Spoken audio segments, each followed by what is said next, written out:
If you want to see what a Switch can do, every time I boot the thing on and look at it, it looks like I'm just holding like a PS4 game or a PS4 Pro game or something.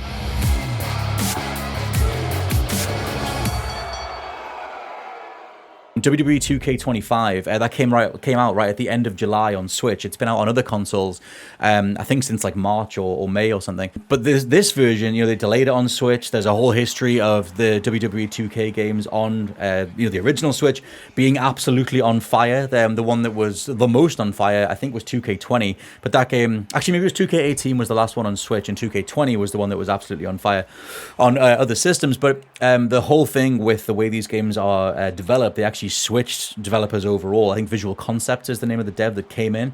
2K pretty much just gave the franchise to the creators of the NBA series and just said, here you go, we don't know anymore, it's on fire, please put it out and please make something else.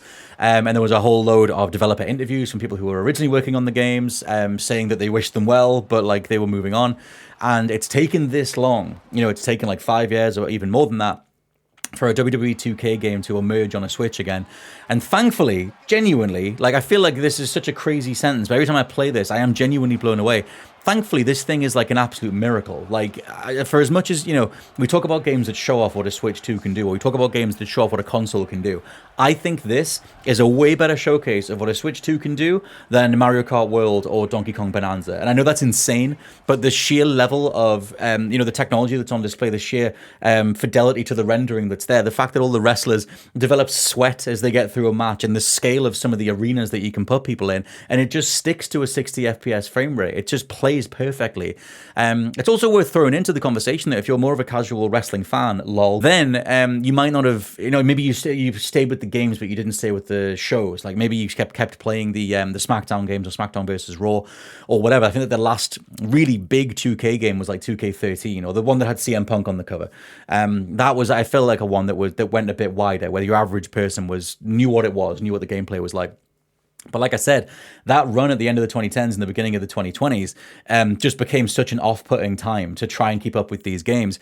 So it's worth saying that since the Switch-in developer and the overall, the execution on this particular game, I think these games are awesome. Like, I just want to kind of fly the flag for a little bit. I do think they're great. I'm not sponsored by them whatsoever.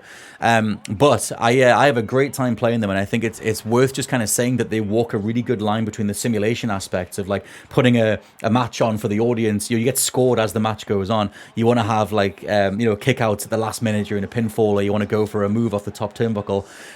You want to do all these crazy over the top moves, and all of it gets tracked. You can see in the top side of the screen. It tells you like last minute kick out, or like the referee goes down or whatever. So you're putting on this show for the audience, which is obviously what they're doing in real life. And that feels great. But then you also have like one other foot in the arcade mentality of the old school SmackDown games, where you are just doing increasingly over the top ridiculous moves, really heavy hitting slams, actual punches, kicks, and all those sorts of things, and actually fighting someone like a fighting game. Like, the difficulty and the AI is actually really good in this game.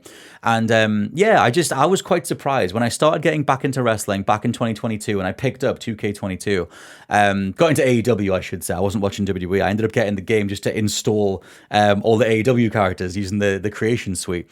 I've since watched a little bit more of WWE. That's why I bought 2K25. But when I got back in, I bought the game, and I was like, oh, this is like such a step up. Like, my assumption was that it wasn't going to play very well at all, but I think they really have found a good groove with these games.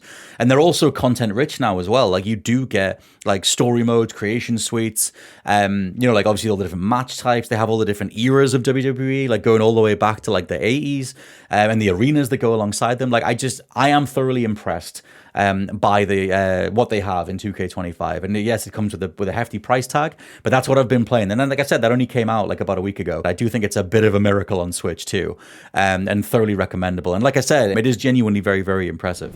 The next section is overlooked games of the week. Now, these don't need to be brand new games.